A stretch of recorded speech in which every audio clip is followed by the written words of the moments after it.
This is Noah Wright's protein synthesis biology video. So, first I'll explain transcription and translation, and then I'll show you my own 4-codon DNA sequence. So for transcription first, we have transcription is when the RNA polymerase moves down the DNA and copies information into an RNA transcript. The RNA polymerase here grabs onto the DNA and then copies it as it moves along the DNA. The DNA copy is also known as the mRNA, or messenger RNA. When it's finished, the DNA zips back together, leaving you with a DNA copy. During translation, the messenger RNA, leaving the nucleus and going to the cytoplasm, finds a ribosome and then flows through it, like that. The tRNA, which has 3 base pairs, which is an anticodon, codes with the codon of the mRNA.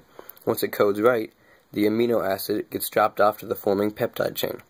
After the tRNA links with the mRNA and releases its amino acid, it goes off to find another. Now, definitions a little bit. Codon is a 3 base pairs that makes translation start. An anticodon is the opposite of the 3 base pairs of the normal codon. A transfer RNA transfers amino acids from the cytoplasm to the ribosome. It grabs the amino acid, bonds to the mRNA, drops off its amino acid, and floats off. Now the mRNA is messenger RNA, which carries the DNA's instructions from the nucleus to the cytoplasm. Now for my own example, now we have the DNA strand, which is TAC, TGT, GCG, ATC.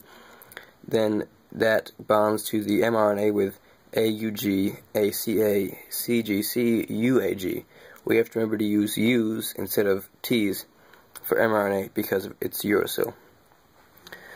Now once the mRNA, between this stage and this stage, the mRNA leaves the nucleus and goes and finds a ribosome. When it's flowing through the ribosome and this tRNA needs to latch onto it, you have the mRNA codons and the tRNA anticodons. mRNA is AUG, ACA, CGC, UAG. Then tRNA would code to UAC, UGU, GCG, AUC. Now this is the start codon for mRNA, and this is the stop codon for mRNA, which tells you when to stop and start the amino acid forming. So it's another picture of the same diagram I showed you earlier. This is the ribosome. The mRNA moves through the ribosome. The ribosome is where the proteins are made. So the tRNA latches onto one of the mRNA, releases its peptide chain, releases its amino acid onto the peptide chain. The amino acid connects to the peptide chain with a peptide bond. This peptide bond will link all the amino acids together, eventually forming a protein.